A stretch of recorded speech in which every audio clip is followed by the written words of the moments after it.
All right, let me do the intro and then we'll get right into it. Okay. Okay, we'll do. All right, here we go. We're recording. 3, 2, 1.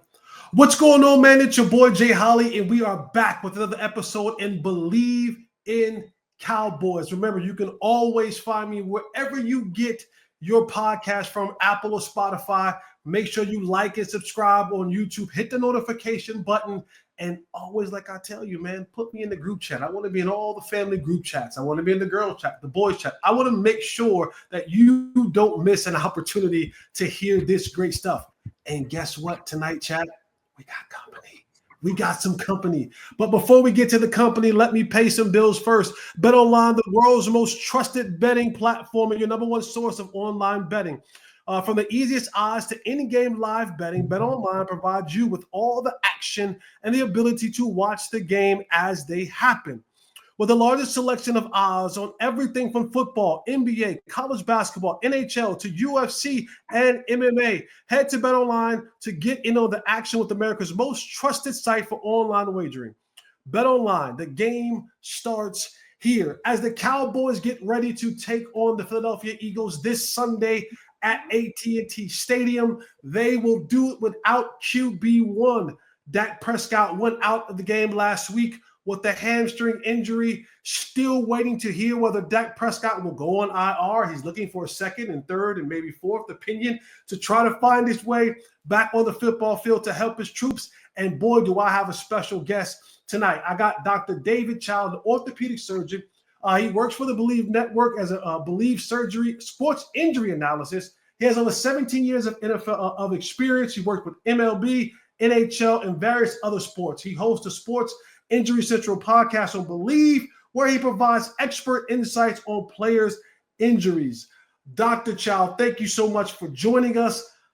Let's get right to the nitty-gritty.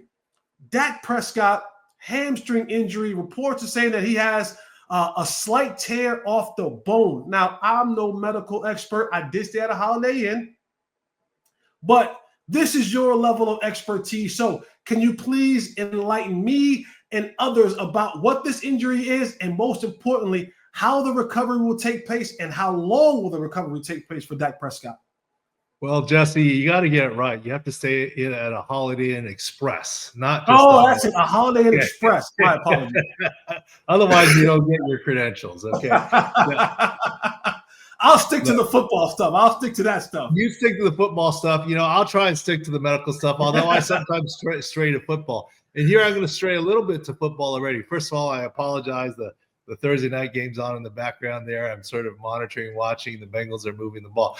But look, former head team position of the Chargers, played against the Cowboys a bunch. I got to look at it. You're probably on the opposite side a little bit, depending on the years. But in any case, when he came out of the game grabbing at his hamstring, we said not good. Why?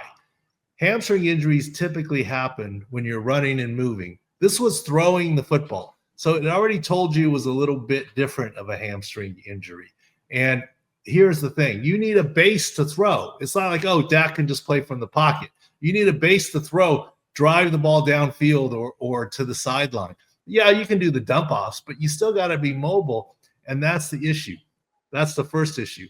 The second issue is this is a hamstring tendon issue, not a hamstring muscle issue. That changes the game a little bit. I believe he's going on IR. Okay. They don't have to make the move yet till Saturday, right? So they don't have to.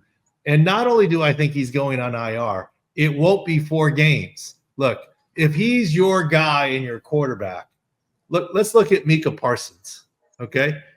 He's their guy. He's your guy at pass rusher.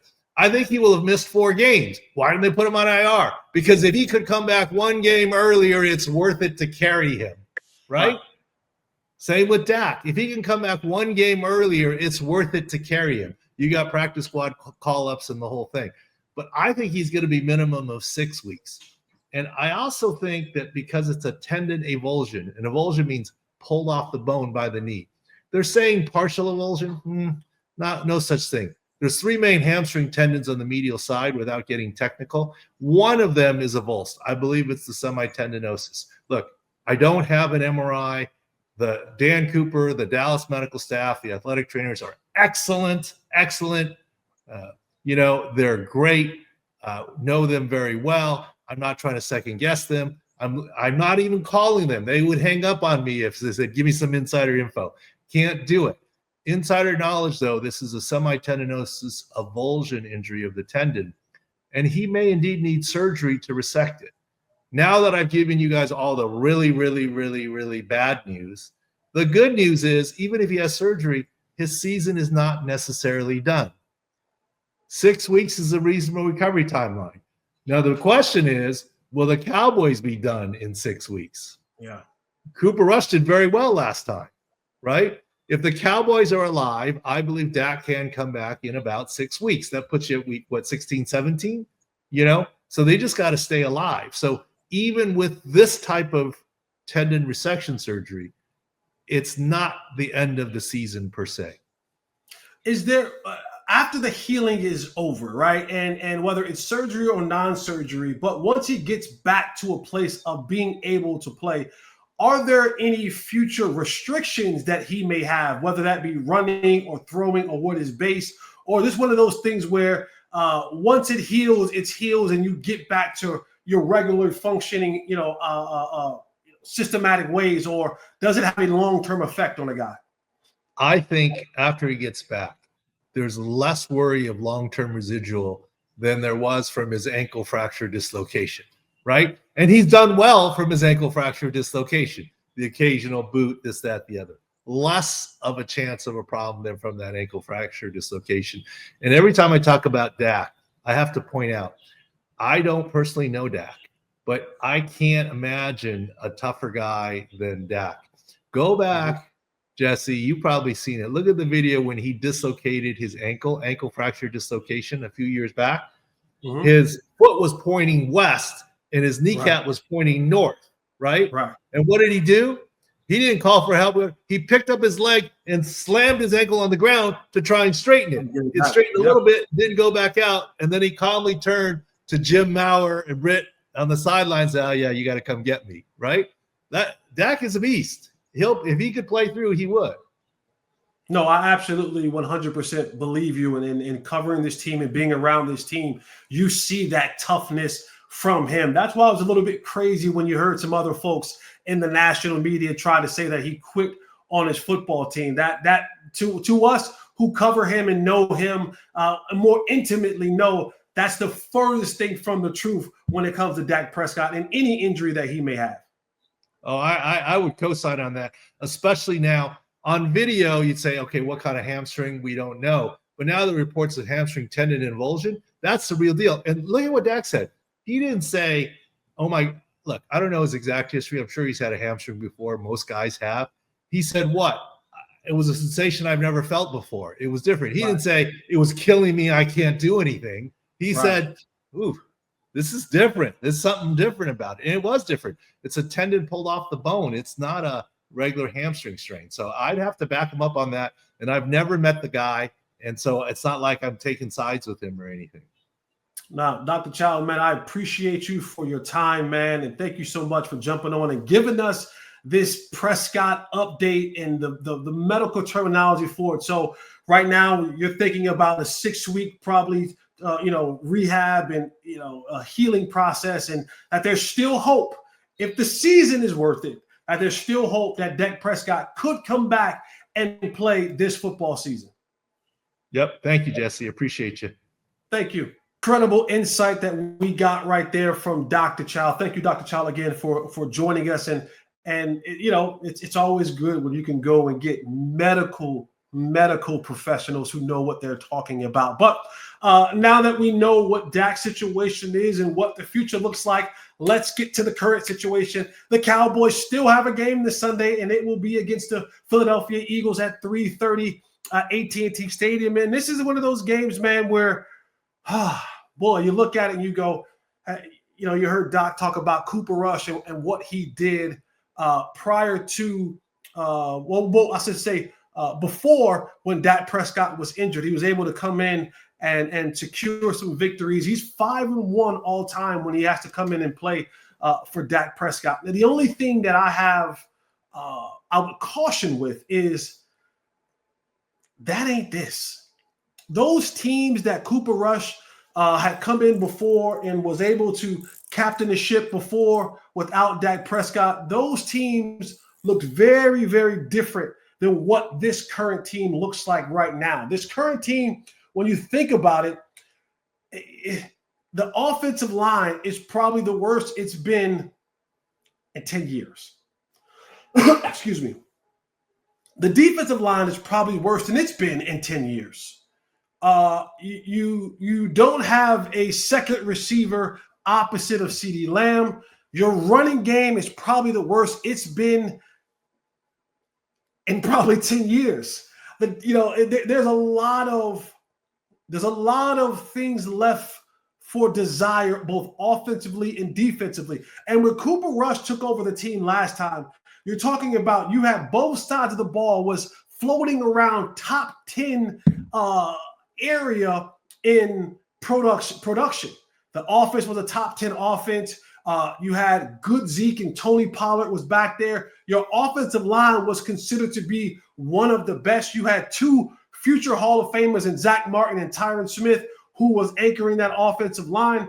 You had weapons. You had a good Michael Gallup before the injury, and he wasn't able to run anymore. A young CeeDee Lamb defensively. You had a younger Tank. You had a better defensive line. You had Micah Parsons.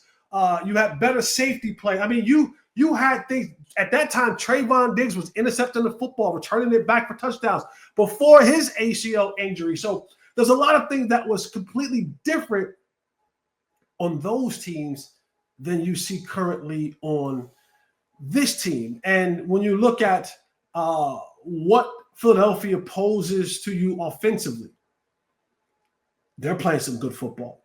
Right now, the NFC, the NFL and the AFC, the NFC, they have conference player of the weeks.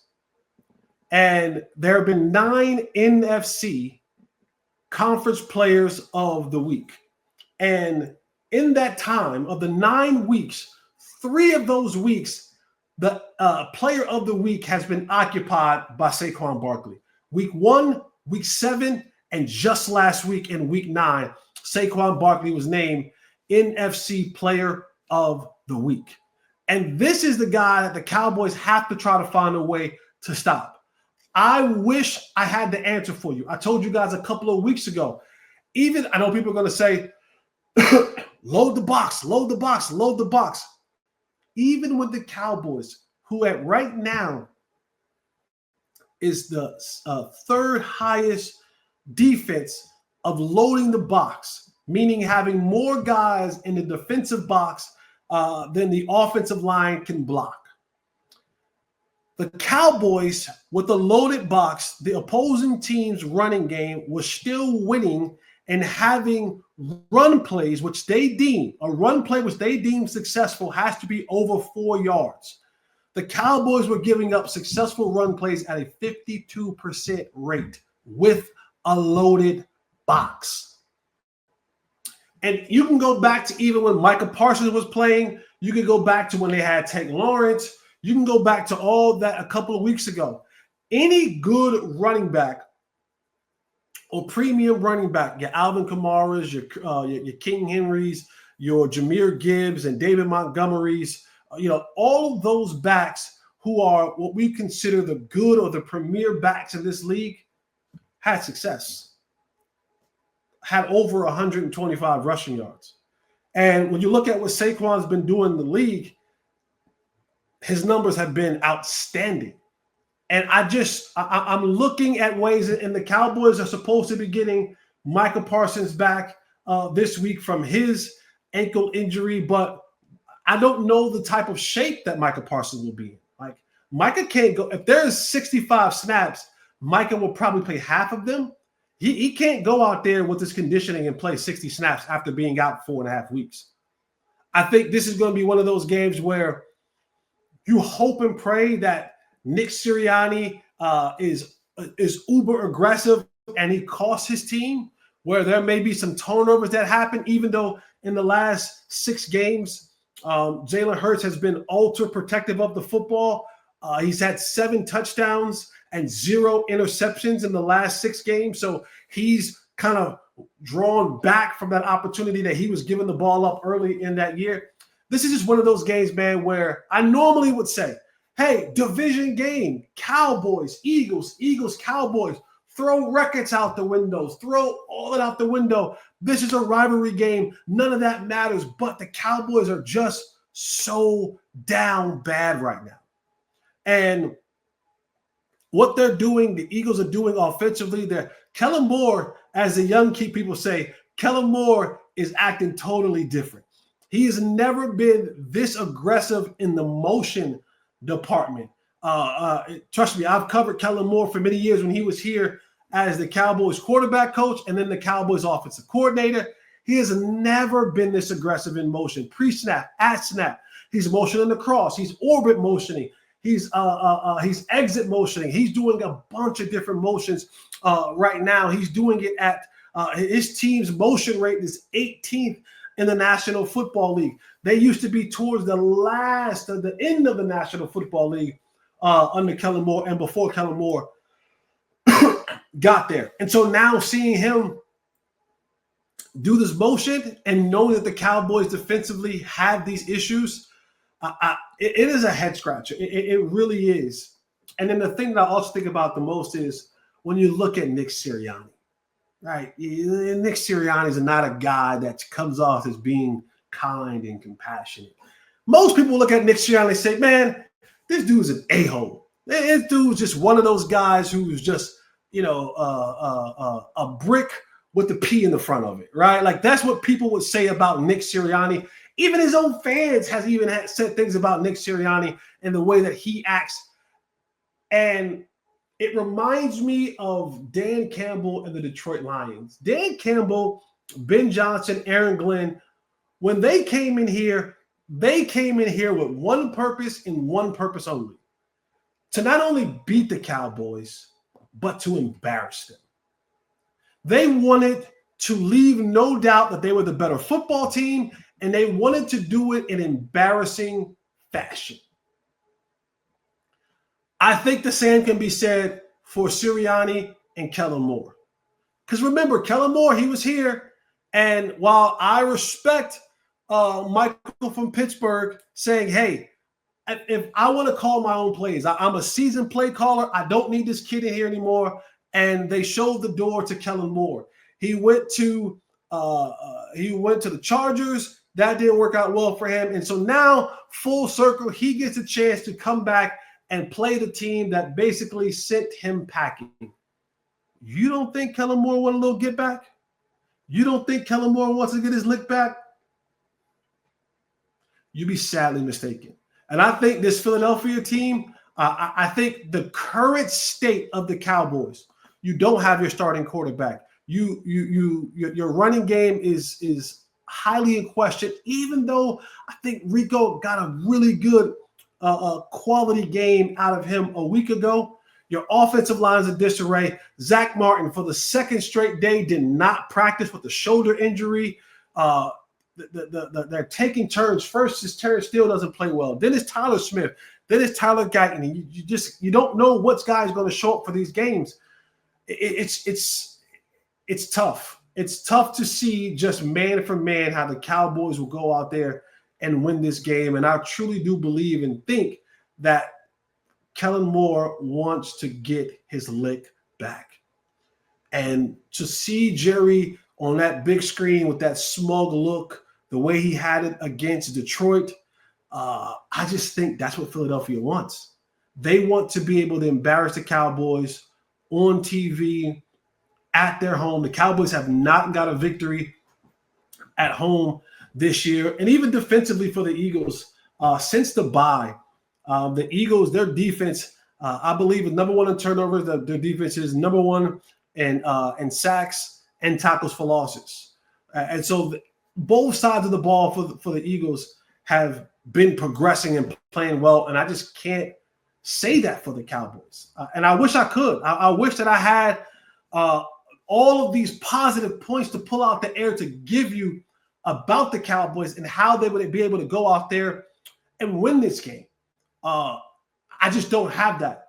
It would have to be the Philadelphia Eagles gifted them some turnovers. The Philadelphia Eagles beat themselves. You